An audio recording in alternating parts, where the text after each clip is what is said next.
And welcome to another online session. Uh, हम इसलिए online session arrange कर रहे हैं कि हमारा थोड़ा सिलेबस जो है वो अब it needs to be move on. काफ़ी सारी चीज़ें जो हैं वो हमने अभी डिस्कस ही नहीं की, तो आई थॉट के क्योंकि हम मिल नहीं पा रहे तो this is the only way we can easily communicate. So आगे चलते हैं, वो फॉरवर्ड करते हैं। आज कुछ चीज़ें देखते हैं। आज आपको जो पब्लिकेशंस हैं उसके बारे में भी थोड़ा सा इन्फॉर्मेशन देते हैं कि किस तरह की होती हैं और वो किस किस तरह राइट किया जाता है। ठीक है, और कोशिश करेंगे कि आपको इस थोड़े से टाइम डोमेन में ना काफ़ी सारी चीज़ें जो हैं वो बता दें। रिसेंटली मुझे जो आपके पास आपके कुछ मिले हैं फेलोज, उन्होंने मुझे कहा कि सर अभी तक हम नहीं इसको कंपाइल कर पा रहे कि हम एक्चुअली ये थीसिस अब कैसे जो है ना वो इनिशिएट किया जाए। अच्छा, अभी ऐसा आहिस्ता हम इसको फर्दर देखते हैं। आपको भी इंशाल्लाह काफ़ी इंफॉर्मेशन आज गैदर हो जाएगी। अच्छा, ये है जी रिसर्च डिज़ाइन। ठीक है,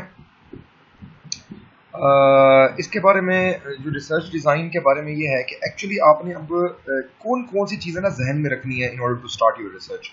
ठीक है, कुछ क्वेश्चंस हैं जो कि हम आपको बताते हैं। ये जो चीज़ें हैं वो आपने अपने जहन में रखनी in order to initiate the research. ठीक है, सबसे पहली चीज़ ये है कि what is a study about. क्या किस चीज़ के बारे में आप स्टडी करना चाह रहे हैं। Why is a study being made. आप जो है वो इस स्टडी को क्यों आगे प्रोसीड करना चाह रहे हैं। Where will the study be carried out. इसमें आपको देखना पड़ेगा कि आपने कहाँ पे करनी है। भाई आपने लैब में बैठ के करनी है या आपका एक्सपेरिमेंटल डेटा है। देखें, दो तीन तरह के जो है ना डाटा कलेक्शन होती है हमारे पास। एक तो ये होती है कि एक्सपेरिमेंटली आप डाटा कलेक्शन ले लेते हैं और उसको फिर एक्सपेरिमेंटली ही एनालाइज करते हैं। और उसके बाद ये है कि कुछ आप जो है सिमुलेट करते हैं on the computer softwares, on the different latest softwares. उसके ऊपर फिर आप बाकी चीज़ें करते हैं। तो वो इसमें ये भी देखना है कि आप जो स्टडी है वो कहाँ पे कैरी करना चाह रहे हैं। What type of data is required. Data किस तरह भी रॉ फॉर्म में है या मतलब ऐसा है कि आपको डायरेक्ट मिल रहा है, रियल टाइम डाटा है, या आपने किसी का उठाया है, मतलब आपने या फिर आपने किसी की जो स्टडी है उसको उठाया है। तो ये आपके जहन में ये सारी चीज़ें जो है वो क्लिक करनी चाहिए सेम टाइम, ताकि आपके पास वो हो सके, काम आगे चल सके। Where can the required data be found. अब वो जो आपने जो एनालिसिस किया हुआ है कि मैं मेरा रिकॉर्ड इस तरह का होगा, वो किन किन चीज़ों में मिलेगा। वो ऑब्वियसली रिसर्च पेपर्स में मिलेगा, ऑब्वियसली आपको नेट के गूगल से मिलेगा, वो आपको ऑब्वियसली एक टीचर की अपनी पब्लिकेशन से मिलेगा, वो ऑब्वियसली आपको जो है कोई इस तरह का कोई टेस्ट सिस्टम होगा, कोई टेस्ट बेंच टाइप सिस्टम होगा, उधर से आपको मिलेगा। तो ये आपको जो है इसके बारे में इंफॉर्मेशन साथ साथ चलती रहेगी। What period of time will the study include. अब आपने जो स्टडी करनी है उसका कौन कौन सा टाइम लेना है। यानी कि फर्स्ट दिन अगर मैं कहता हूँ कि यार सोलर पे काम कर रहे हैं, तो आपको समर, विंटर, इस पूरे ऑल ओवर द ईयर जो है ना उसकी रीडिंग्स लेनी है। तो इस तरह आपको देखना है कि आप जो भी अब रिसर्च फील्ड चूज कर रहे हैं उसमें आपको डाटा जो है वो पीरियड किस किस टाइम में आपको चाहिए। ठीक है, तो what will be the sample design. ठीक है, अब आपने इसका सैंपल डिज़ाइन करना है, तो sample in the form of AutoCAD हो सकता है, इन द फॉर्म ऑफ जो है वो आपके पास एनसिस के फॉर्म में हो सकता है, वो आपके सॉलिड वर्क्स के फॉर्म में हो सकता है। तो सैंपल डिज़ाइन जो है वो आपका जो आप क्रिएट कर रहे हैं वो फिजिकली भी हो सकता है, यानी कंपोनेंट्स को आप जोड़ दें तो वो भी हो सकता है। तो ये आपकी भी जहन में चलना चाहिए कि यार इसके लिए मुझे क्या कुछ करना पड़ेगा। What techniques of data collection will be used. अब डाटा कलेक्शन की टेक्निक्स हैं वो आपने लेनी है। आपने रियल टाइम डाटा लेना है या आपने कहीं और से जो किसी की पब्लिकेशन हुई हुई उनको उठाना है। प्लस दूसरा ये है कि आपने डाटा कलेक्शन के लिए जो है प्लेटफॉर्म्स कौन कौन से यूज़ किए हुए हैं। जैसे कि आप अगर हम ऑटोमेशन की बात करें तो आप आर्डिनो के थ्रू ले रहे हैं और उसको कंपाइल कर रहे हैं। उसके बाद फिर आप या मैटलैब के थ्रू कर रहे हैं, तो और उसको फिर एनालाइज कर रहे हैं। तो डाटा कलेक्शन में आपके पास सर्वेज भी आते हैं, याद रखिएगा। आप सर्वे किसी से कराएंगे तो वो भी डाटा कलेक्शन की टाइप है। तो ये सारी चीज़ें हैं इसमें। And how will the data be analyse. अब उसके लिए आप क्या कौन सॉफ्टवेयर यूज़ करना चाह रहे हैं। मैटलैब यूज़ करना चाह रहे हैं एनालाइज के लिए। ठीक है, in what style will the report be prepared. अब स्टाइल है कि रिपोर्ट आपने देनी है तो आप किस फॉर्म में देंगे। वर्ड में देंगे या उसका टेम्पलेट फॉर्मेट में देंगे, या आप उसको पीडीएफ में देंगे, या उसको आपने किस तरह देना है। डुअल कॉलम देना है, सिंगल कॉलम देना है। ये सारे फॉर्मेटिंग स्टाइल्स जो हैं वो आपने बनाने हैं। बाकी यह है कि ये देखें जिस तरह हमारे पास है अब यह है कि स्टेटेड डिज़ाइन आपने ये भी जो अपने जहन में लाने हैं इस चीज़ में, तो आप रिसर्च डिज़ाइन को इसके मुताबिक बनाएंगे। एक सैम्पलिंग डिज़ाइन होता है which deals with the method of selecting items to be observed for the given study. Sample बनाते हैं, हम मुख्तलिफ सैंपल्स क्रिएट करते हैं ताकि आपके पास जो आंसर्स हैं वो आपको या आप उसके ऊपर कोई कैलकुलेशंस कर सकें, जैसे कि मीन निकालना, मॉड निकालना है, स्टैंडर्ड डेविएशंस निकालनी है, वेरिएंस निकालनी है। ये सारी चीज़ें जो हैं वो सैम्पलिंग डिज़ाइन में आ जाता है। तो ऑब्जर्वेशनल डिज़ाइन ये होता है कि आप कंडीशंस को देखते हुए which relates to the condition under which the observations are to be made. अब इसमें फर्ज करें कुछ ऐसे भी आपको सैंपल्स लेने पड़ते हैं या कोई ऐसे भी आपको डाटा जो है वो कलेक्ट करना पड़ता है जिसके अंदर आपके पास कोई कंट्रोल्ड इन्वायरमेंट होता है, ठीक है। तो उसमें वो आपका ऑब्जर्वेशनल डिज़ाइन है और आप कॉन्टीन्यूसली इसको मॉनिटर भी कर रहे होते हैं, आप जा नहीं सकते इसको छोड़ के, ठीक है, क्योंकि आपका कॉन्टीन्यूस प्रोसेस चल रहा होता है, ठीक है। तो ये और उसके ऊपर डिज़ाइन, उस डिज़ाइन के ऊपर काफ़ी चीज़ें इम्प्लीमेंट मतलब उसको इफेक्ट करेंगी, जैसे कि टेम्परेचर हो गया, ह्यूमिडिटी हो गया, ये सारे ऑब्जर्वेशनल डिज़ाइन में आती हैं। तो स्टैटिस्टिकल डिज़ाइन क्या होता है, ये फिर वही अगेन कि आपने उसके ऊपर डाटा जो है वो किस तरह एनालाइज करना है। ऑपरेशनल डिज़ाइन, जब आपने ऑपरेशन जो कर रहे हैं, जो जिस तरह वो चल रहा है जब उसको, तो वो उसके ऊपर और बाकी जो उससे रिलेटेड टेक्निक्स हैं उनको देखते हुए ऑपरेशनल अपने डिज़ाइन को आपने बनाना है, ठीक है। प्रोसीजर्स, बेसिकली प्रोसीजर्स पे बात होगी इसकी, ठीक है। तो ये हैं सारी चीज़ें। तो अच्छा, अब ये features of a good design क्या होगा। अब आपको पास आप अपने चीज़ को, सिस्टम को डिज़ाइन करें तो आपके लिए ये 3-4 चीज़ें जो है वो बहुत इंपॉर्टेंट है इसको अंडरस्टैंड करना। The means of obtaining information,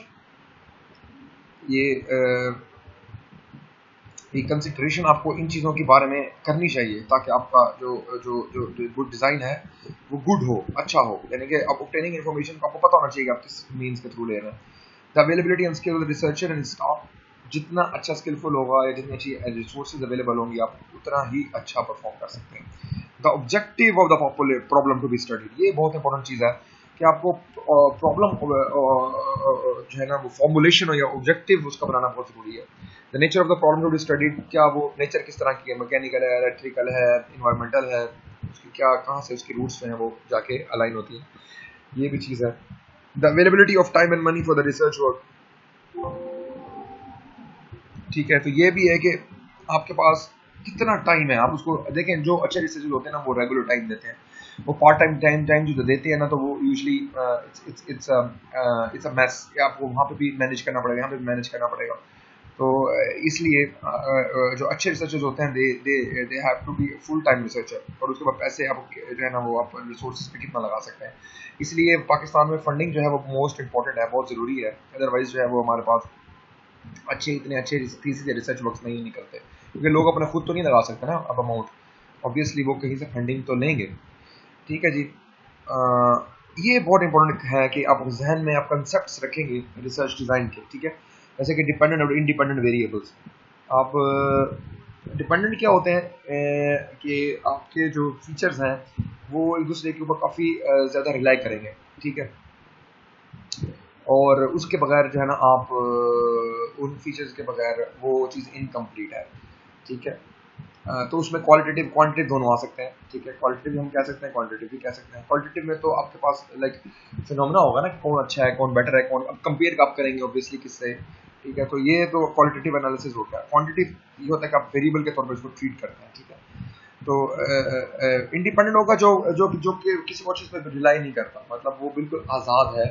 तो जैसे जैसे जैसे हमारे पास टाइम है, क्योंकि किसी और चीज़ पर नहीं इसका रिलाई कर रहा, मतलब इनडायरेक्टली या directly time is a sole quantity, ठीक है, जो कि आपने करना है। और बहुत सारी चीज़ें आप टाइम डिपेंडेंट होती हैं, तो फिर इस तरह टाइम डिपेंडेंट जो होंगी वो डिपेंडेंट वेरिएबल्स में आ जाएंगी, ठीक है। तो ये है हमारे पास।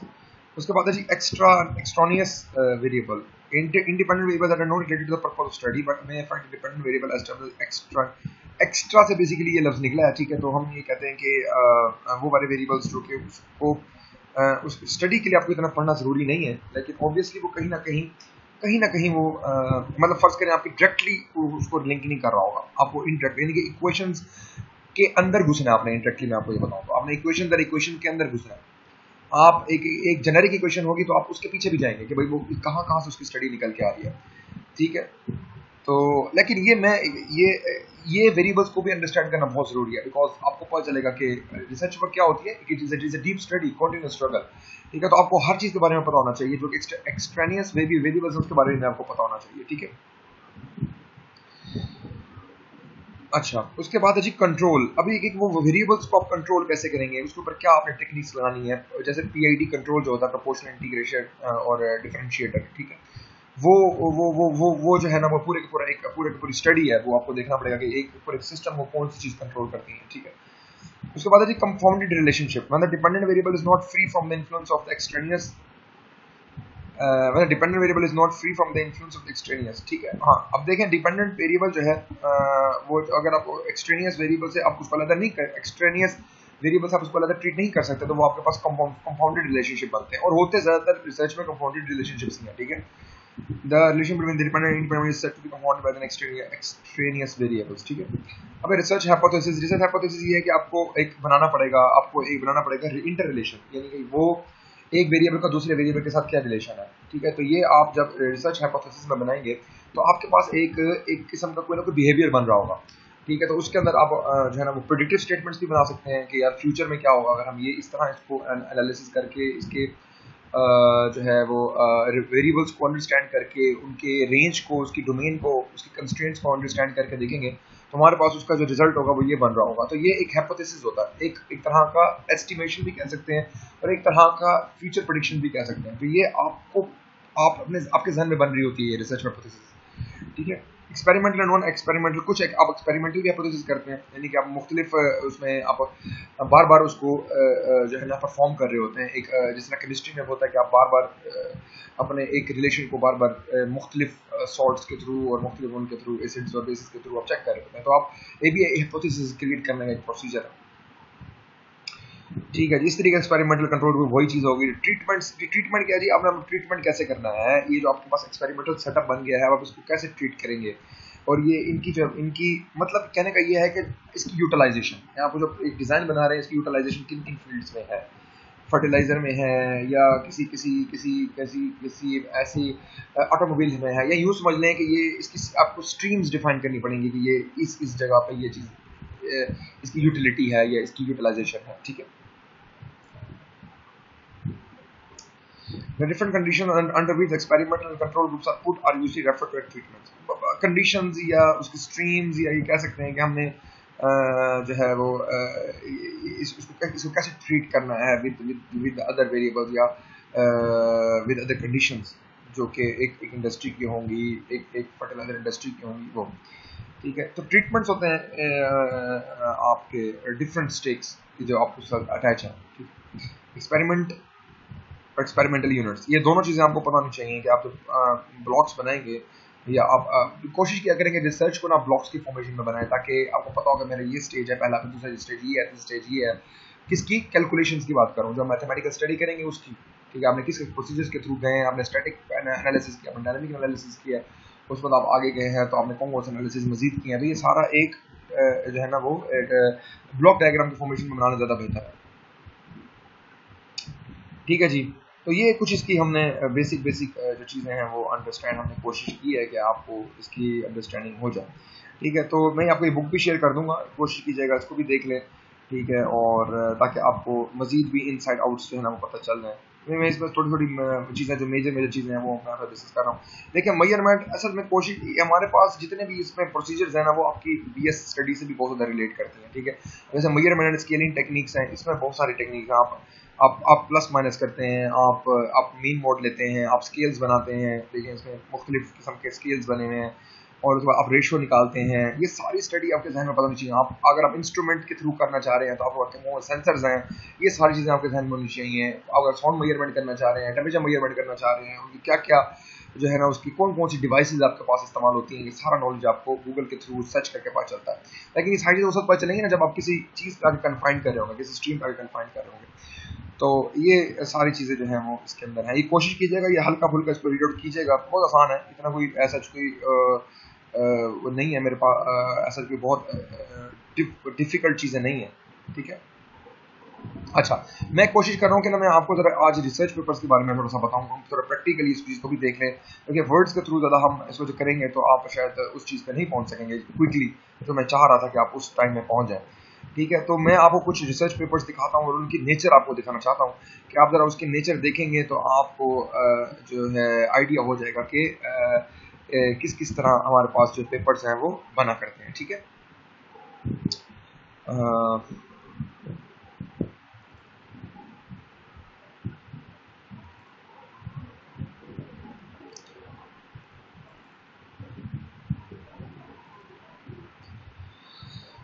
अच्छा देखिए जी, ये हमारे पास बहुत सारे मैंने पेपर्स कुछ इसमें से किए हुए हैं। आप मैं दिखा देता हूँ, कोई एक पेपर आपको खोलता हूँ, उसके बारे में आपको जरा इन्फॉर्मेशन दे दूँगा, आपको रीड करना आ जाए जरा कि एक्चुअली वो क्या है। अच्छा जी, DOI से क्या बनता है जी? Digital object identifier. ये हर पेपर का जो होता है ना, ये जो होता है ये एलोकेट होता है। इससे क्या होता है कि आपकी फाइंडिंग आसान हो जाती है। आप जब आप गूगल में जाके लिखेंगे ना, तो आपके पास वही पेपर एग्जैक्टली खुल जाएगा।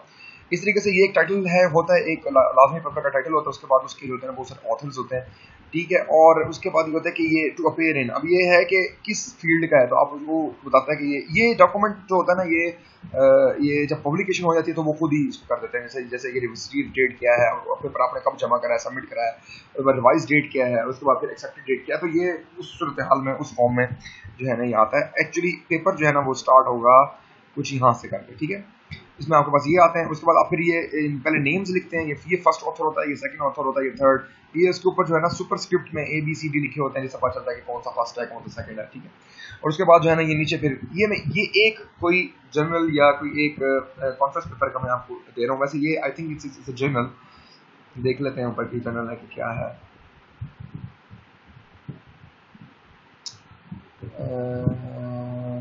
दिस देख लेता हूँ असल में इसमें ना क्लैरिटी नहीं है। चले मैं एक और खोलता हूँ जिसमें थोड़ी सी क्लैरिटी होगी, ताकि आपको मजीद ये एल्सवेयर की खोल देंगे। एल्सवेयर के काफ़ी रिनाउंड और बहुत अच्छे इम्पैक्ट के होते हैं, तो इसके बारे में ज़रा हम थोड़ा सा देख लेते हैं। ओपन होता है तो डिस्कस कर लेते हैं।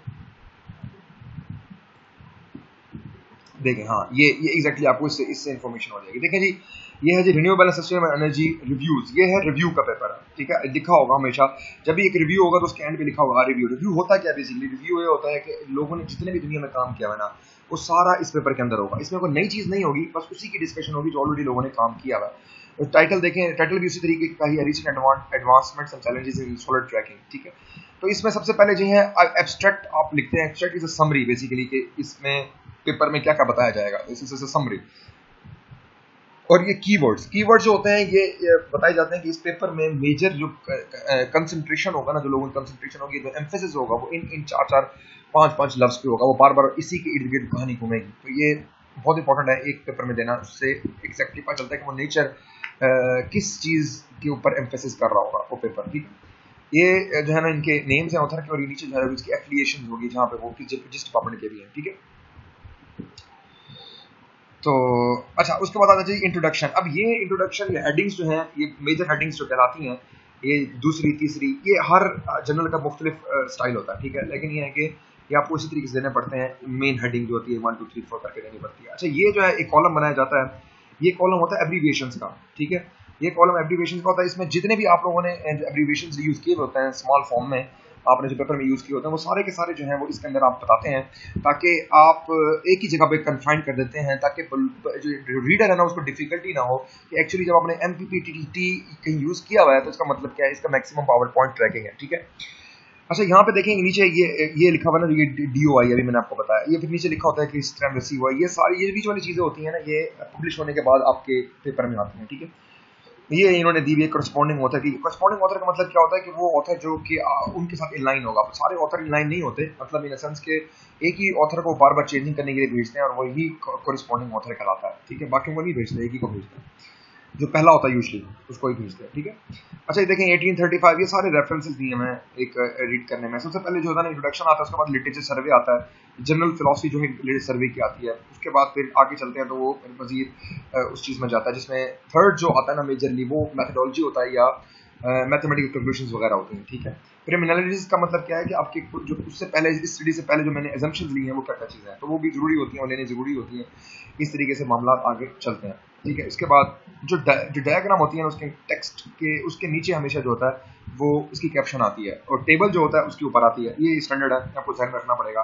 फिगर के नीचे आती है और टेबल के ऊपर आती है। ठीक है, तो ये आपको ध्यान में रखना पड़ेगा। और यूजली जो होता है ना वो टाइम्स न्यू रोमन और 12 फॉर्मेट के साथ ये जो है ना ये बनाई जाती है, पूरी की पूरी फाइल, पूरा रिपोर्ट बनाई जाती है। इस अच्छा ये देखें, ये जो है ना ये एक ये कॉलम है, एक ये कॉलम है, तो ये डुअल कॉलम स्ट्रेटजी कहलाती है पेपर के अंदर। सिंगल कॉलम भी लोग यूज करते हैं, लेकिन ये डुअल कॉलम जो होती है ना वो इसके अंदर कहलाती है। जैसे टेबल 1 देखें, मैंने कहा था टेबल के ऊपर हमेशा कैप्शन होती है।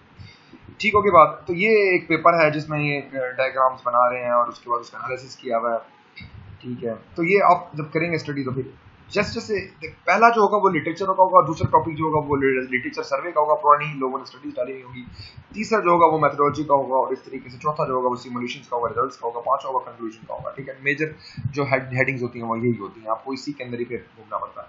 ये है रिव्यू पेपर। रिव्यू पेपर में मेथोडोलॉजी आपको नहीं बतानी पड़ेगी, लेकिन ये है कि आपको पुरानी स्टडी को भी एनालिसिस करना पड़ेगा कि इसने ये बताया, इसने ये बताया, क्योंकि ये रिव्यू पेपर है ना, रिव्यू पेपर में ऐसे ही देखना पड़ता है। ठीक है, तो ये इसमें सारा अब आपस में मुख्तलिफ टेक्निक जो यूज़ की हैं उसको कंपेयर किया हुआ है और बताया हुआ है कि किस किस तरह आपने इस चीज़ को एनालिसिस करना है। ठीक है, तो ये कुछ पेपर है, और ये इस तरह के लेआउट्स जो है ना वो बहुत यूजफुल होते हैं पेपर की स्टडी के लिए और बड़े इंपॉर्टेंट होते हैं। मैं आपको जो ब्लॉक डायग्राम की बात करूँ ना वो ये है। अभी देखिए ये एक सीक्वेंस शो किया, एक लॉजिक एक्सप्लेन किया। अब इस तरीके से आपने जब अपने मैथमेटिकल कैलकुलेशन करनी है तो आपने लॉजिक बनानी है कि मैं इस स्टेज से इस स्टेज पे इससे जाऊँगा, और फर्ज करें अगर कोई आपकी कोई लॉजिक डिजाइनिंग है तो आपको ये बताना पड़ेगा if greater than this, if less than this, तो उसके लिए भी पूरा आपको चार्ट डिजाइन करने पड़ेंगे। तो ये भी इंपॉर्टेंट चीज है। तो ये बहरहाल एक पेपर है ये बने हुए। देखें ब्लॉक डायग्राम्स बहुत ज़्यादा बनाने पड़ते हैं आपको मुख्तलिफ स्टडी के लिए कि किस तरह रिसर्च वर्क जो है वो होगी। अभी एंड पे जैसे जैसे जाएंगे तो एक्नॉलेजमेंट्स आएंगे, और उसके बाद फिर आपकी रेफरेंसेस आएंगी और ये वो एक्नॉलेजमेंट्स आएंगे। ठीक है, अच्छा मैं आपको ये दिखा दूं कि हम मेंडले सॉफ्टवेयर यूज़ करते हैं। मैं अगर मेंडले मेरे पास पड़ा होगा ऑब्वियसली, तो मैं आपको दिखा देता हूँ कि अब मेंडले सॉफ्टवेयर इसमें हमने यूज़ करना है। और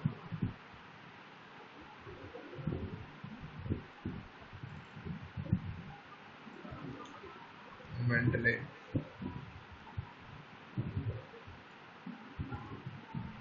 इसको हम ओपन करते हैं, इसको भी देखते हैं कि क्या करता है कि ओपन होता है। इसको हम देख लेते हैं इंशाल्लाह तफसील से कि ये है ना क्या चीज़ है। बाकी देखिए सारे पेपर्स वगैरह पड़े हुए हैं, और ईयर वाइज मैंने इसको सेग्रीगेट किया हुआ है। देखें 22 का पेपर है, ये 17 का पेपर है, 18 का पेपर है। तो आपका हर तरीका, हर किसी का अपना स्टाइल है यहाँ पे सेव करने का पेपर्स को, तो वो पेपर्स को सेव कर सकते हैं।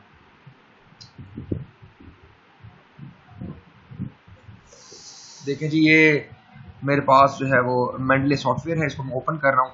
तो इसमें आपको पास 2-3 चीज़ें बता देता हूँ। ये रेफरेंसिंग के लिए बहुत इंपॉर्टेंट चीज़ है। ये तो वैसे आपको आहिस्ता आहिस्ता समझ आएगी कि इसकी एक्चुअली जो है ना वो क्या जो है ना अंडरस्टैंडिंग है। ये मैं किया तो सबसे पहले लॉगिन पूछेगा आपको, तो आप लॉगिन से उसको लॉगिन वगैरह करके तो फाइनली आप आ जाएंगे। ठीक है, देखिए जी यहाँ से आपको ऐड करने हैं। आप जो भी फोल्डर रिसर्च पेपर का बना रहे हैं उसको आपने सिंपल पूरे फोल्डर को इसमें ऐड कर देना। तो आप ये सारे के सारे देखें जब आप इसमें करेंगे कि इस पे की ये सबसे पहले ऑथर का कॉलम होता है, फिर टाइटल का होता है, फिर ईयर और पब्लिश्ड का होता है, और उसके बाद फिर ये होता है कि आपने कब ऐड किया इसको इस सॉफ्टवेयर के अंदर। ठीक है, तो ये सारी की सारी इसमें चीज़ें होती हैं जो कि मेंडले में हम अंडरस्टैंड करते हैं। मैं फर्स्ट करें मैं इस पर क्लिक करता हूँ, आप देखें इसमें सारी इसकी इन्फॉर्मेशन होगी, एब्स्ट्रैक्ट क्या है, उसके बाद इसका DOI क्या है। ठीक है, बाकी ये आर्चीव्स वगैरह ID वगैरह होते हैं, ये भी मुख्तलिफ जो होते हैं वो जर्नल्स दे देते हैं, उसके मुताबिक सर्च कर सकते हैं आप। इशू कि किस ईयर में आपका इशू हुआ है, किस ईयर में हुआ है। ठीक है, कौन सा ईयर है और इशू कौन सा। देखिए असल में ये होता है कि एक ईयर के अंदर ना कुछ जर्नल्स होते हैं वो एक 1 टाइम पब्लिश करते हैं, कुछ 2 टाइम्स पब्लिश करते हैं, जिसको कहते हैं ईयरली या बाय मंथली या क्वार्टरली। तो इस तरह करके वो कुछ करते हैं कि किस किस मंथ में उसको करना है। तो अगर तो बाय मंथली होगा तो 2 टाइम्स हो जाएगा एक ईयर के अंदर। तो इस तरह करके वो अपनी सेग्रीगेट करते हैं। ठीक है, तो ये है हमारे पास। तो आपको ये सारे के सारे पेपर इसके अंदर सेव हो जाएंगे, और आपको फिर इसमें क्या करना है, आपको साइट करना है। साइट कैसे किया जाता है मैं आपको साइट करना भी थोड़ा सिखा देता हूँ। वर्ड खोल के वर्ड अच्छा, अब आपने कोशिश ये करनी है, आपको असाइनमेंट भी इसी के अंदर ही हम लेक्चर के अंदर दे रहे हैं कि आपने एक अच्छा सा रिव्यू पेपर लिखना है। आप अपनी फील्ड पहले सेलेक्ट कर लें, और उसके बाद आप रिव्यू पेपर लिखें। आपको जो जिस तरह की भी हेल्प चाहिए होगी in order to construct a review paper, वो मैं हेल्प करूँगा। और इम्पॉर्टेंट है आपके लिए अंडरस्टैंड करना भी, जब तक है आपका फाइनल है या जो भी, आप एक दफ़ा ट्राई करें, उसका थोड़ा स्ट्रीमलाइन करें अपने आप को कि आप क्या क्या टॉपिक्स बनाएंगे और अपनी क्या हेडलाइंस बनाएंगे, उसके मुताबिक चलेंगे। देखें, आपको टाइम देना पड़ेगा रिसर्च को, अदरवाइज आप जो है ना वो नहीं इसमें फिट बैठ सकते। रिसर्च को टाइम देना पड़ता है, अदरवाइज आप नहीं उसको टाइम डोमेन में कर सकते। ठीक है, तो देखें इसमें जब मैंने इसमें क्या किया हुआ है, मैंने जो मेंडले का है ना इसके अंदर एड-इन्स किया हुआ है। मेरा वर्ड खुला है तो मैंने यहाँ से आप रेफरेंस में जाएंगे तो आपके पास यहाँ पे मेंडले आ रहा होगा। ठीक है, तो इसमें अगर आप इंसर्ट साइटेशन अगर मैं करूँ तो मैं जब मैं इस पर क्लिक करता हूँ तो इसमें गो टू मेंडले आ जाएगा। गो टू मेंडले आएगा तो आप जो से भी करना, फर्स्ट करना मैं ये करना चाहता हूँ तो ये इधर ऊपर देखें साइट का बटन है, तो आप यहाँ पे साइट कर सकते हैं। अभी आ जाएगा, देखें ये 1 आ गया। अच्छा, ये जो है ना ये इसमें स्टाइल है, ये IEEE का स्टाइल है। ठीक है, इधर से आप स्टाइल्स चेंज कर सकते हैं। जो भी जनरल होता है ना वो अपना स्टाइल आपको बताता है कि ये इसमें स्टाइल जो है ना आप इसमें अडॉप्ट कर सकते हैं। अब इसमें IEEE है, फिर मैं मुख्तलिफ कर सकता हूँ। ये IEEE का फॉर्मेट ये होता है कि ये इस तरह ब्रैकेट में 1 को शो करता है, अदरवाइज कुछ होते हैं वो ऑथर का नाम डायरेक्टली टेक्स्ट के अंदर शो करते हैं, डिपेंड करता है। ठीक है, तो इस तरीके से ये है हमारे पास।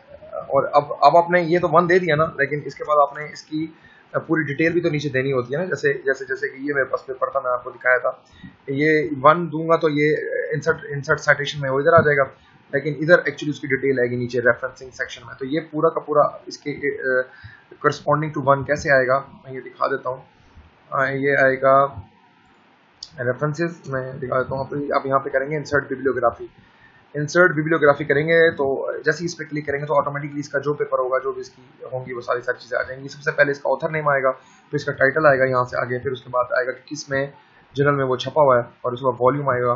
बुक बनती है ना पूरी, तो उसके वॉल्यूम्स होते हैं। ठीक है, उसके बाद ये PP से बनता है, पेज नंबर, और ये आगे जो है इसका ईयर आ जाएगा, किस ईयर को पब्लिश हुआ है। ठीक है, तो ये जो है ना ये हमारे पास आपको बता दिया रेफरेंसिंग का स्टाइल। कोशिश करें इस पर अडॉप्ट करें।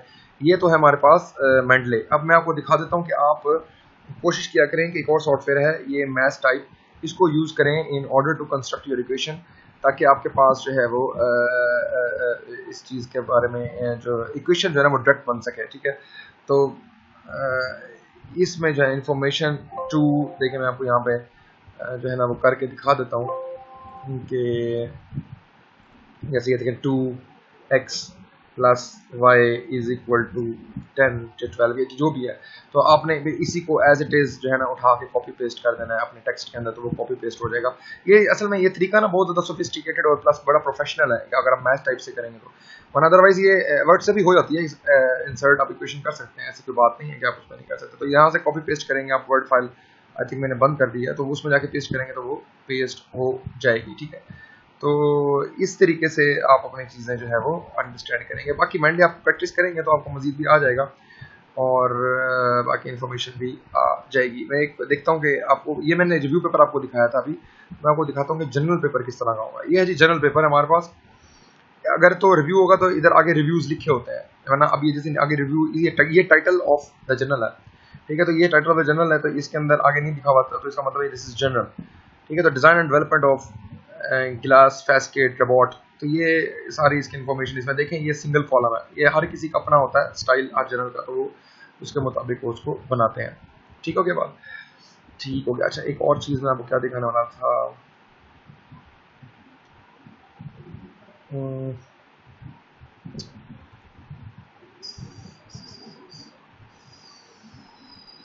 ये तो मेंडले हो गया, सही है। चलें, आज मुझे याद आ जाएगा तो फिर हम उसको भी डिस्कस कर लेंगे। तो ये 12 तरीक़ेकार है। हाँ, मैं आपको दिखाना चाह रहा था कि अब आपने जाके सर्चिंग कहाँ से करनी है। आप जाएं sciencedirect.com से, ठीक है, आप यहाँ पे जाएं और उसके बाद यहाँ पे जाके अच्छा, मैंने ये कनेक्ट किया हुआ है, किसी का है मैंने कनेक्ट किया हुआ है, तो आपने यहाँ से क्या करना है, ये देखें इधर ये कोई जर्नल जो भी आपने ढूंढना हो यहाँ पे ढूंढ सकते हैं। अब आर्टिकल हम यूजुअली हमने जो होता है हमें समझ नहीं आती तो हम क्या करना है, फर्स्ट करो मैं कहता हूँ कि जी मैंने रिन्यूएबल इन एग्रीकल्चर चेक करना है, तो सर्च करेंगे तो आपको रिन्यूएबल के सारे पेपर्स जो हैं वो जिस ईयर में भी हैं, मैं आपको सर्चिंग का तरीकाकार सिखा रहा हूँ, आप सर्च कैसे करेंगे। तो ये सारे जो है ना ये बड़े अच्छे इंपैक्ट फैक्टर के हैं। साइंस टेक पे जितने भी होते हैं वो सारे अच्छे इंपैक्ट फैक्टर के होते हैं यूजली, वरना आपको सर्च करेंगे तो बहुत सारे हैं। मतलब आपकी आपकी ये बेसिकली साइंस टेक जो है ये एल्सवेयर का पब्लिशर है, ठीक है। इसी तरीके से सेज है पब्लिशर, वो भी एक है बहुत अच्छा। इसी तरीके से टेलर एंड फ्रांसिस है, वो भी बहुत अच्छा है। तो मुख्तलिफ है, बहुत सारे। स्प्रिंगर है, बहुत अच्छा है। ये पब्लिशर्स हैं सारे जो जर्नल्स को पब्लिश करते हैं, ठीक है। तो अब यहाँ से आप सर्च कर सकते हैं। देखिए 24 का पेपर आपको मिल जाएंगे, ये 13 हुए हैं, 23 के 9000, ये सारे जो है ना वो आपकी साइड पे आ रहा है कि टाइटल कौन सा होना चाहिए और ये सारी डिटेल आ रही है। तो आप फर्स्ट कर इस पर क्लिक करेंगे। पहले पे मैं क्लिक करता हूँ, मैंने क्लिक किया तो ये आपके पास आ गया। एनर्जी नेक्सस जो है एक जर्नल है, उसके टाइटल ये लिखा हुआ, इसका एक ही ऑथर है सिर्फ, और इसकी सारी अपडेट। अब इस पर क्लिक करेंगे, यहाँ पे एनर्जी इसके ऊपर क्लिक करेंगे तो आपके पास है इसकी डिटेल आ जाएगी। तो ये ओपन एक्सेस का मतलब होता है कि हर बंदा इसको देख सकता है, इसको डाउनलोड कर सकता है, कोई इसका मसला नहीं है। तो इसका देखें, इसकी जो एफिलिएशन है, जो स्ट्रेस पॉइंट है वो वाटर, फूड और पावर पे है। तो ये हमारे पास लेकिन ये इम्पैक्ट फैक्टर आई थिंक ये नहीं है। लेट मी सी कि कोई इम्पैक्ट फैक्टर का ताकि वो आपको इम्पैक्ट फैक्टर की भी समझ आए कि कैसे इम्पैक्ट फैक्टर हम देख सकते हैं किसी भी जर्नल का। इसको देखते हैं, ये होगा आई थिंक। ये बहुत मशहूर जर्नल है, जर्नल ऑफ क्लीनर प्रोडक्शन, ठीक है। इसके ऊपर क्लिक करते हैं, देखते हैं जी। देखें जी, साइड स्कोर 15.8 लिखा हुआ है और इम्पैक्ट फैक्टर जो है वो 11.02 है। देखें बहुत बड़ा इम्पैक्ट फैक्टर है, यानी कि इसका इम्पैक्ट फैक्टर का मतलब ही क्या है कि लोग इसको बहुत ज़्यादा साइट कर रहे हैं और पर ईयर पर मंथ बहुत ज़्यादा साइट कर रहे हैं, ठीक है। तो इसलिए ऑलरेडी इसका इम्पैक्ट फैक्टर जो है वो बहुत चढ़ गया है लोगों की साइटेशन की वजह से। तो इम्पैक्ट फैक्टर का मतलब होता है कि लोगों पे इम्पैक्ट कितनी तेजी से पड़ रहा है। तो यूजली 1-2 के कम ही होते हैं, 10, 11, 12 यूजली 100 में भी होते हैं, बहुत ज़्यादा होते हैं। इस तरह चलते जाते हैं। जो 100s वगैरह में होते हैं ना, वो होते हैं यूजली जो लोगों की हेल्थ से रिलेटेड होता है। हेल्थ से रिलेटेड जर्नल्स होते हैं ना, जो थोड़ा नेचर से भी रिलेटेड होते हैं, जिसका डायरेक्टली जो है ना वो इंसानी जिंदगी के ऊपर फर्क पड़ता है, तो वो 100 में इम्पैक्ट फैक्टर के भी होते हैं, ऐसे भी हैं जर्नल्स, ठीक है। तो इंजीनियरिंग के यूजली कम ही होते हैं। तो लेकिन ये भी बहुत ज़्यादा इंजीनियरिंग में 11.02 ओके हो गया।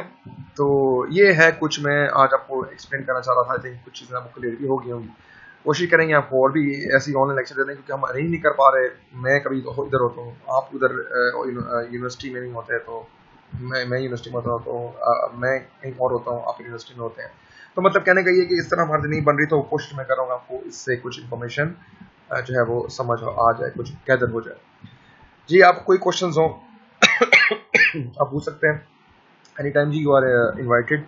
और आप ईमेल्स भी यूज़ करें और आप मुझे टेक्स्ट भी कर सकते हैं, ताकि हम इस पर मजीद भी कोई डिस्कशन कर सकें। कोई पॉइंट्स हों कि सर ये आप लाजमी बताइएगा पॉइंट, तो वो भी मैं इंशाल्लाह आपको लाजमी बता दूंगा, ठीक है। ओके जी, thank you all for now.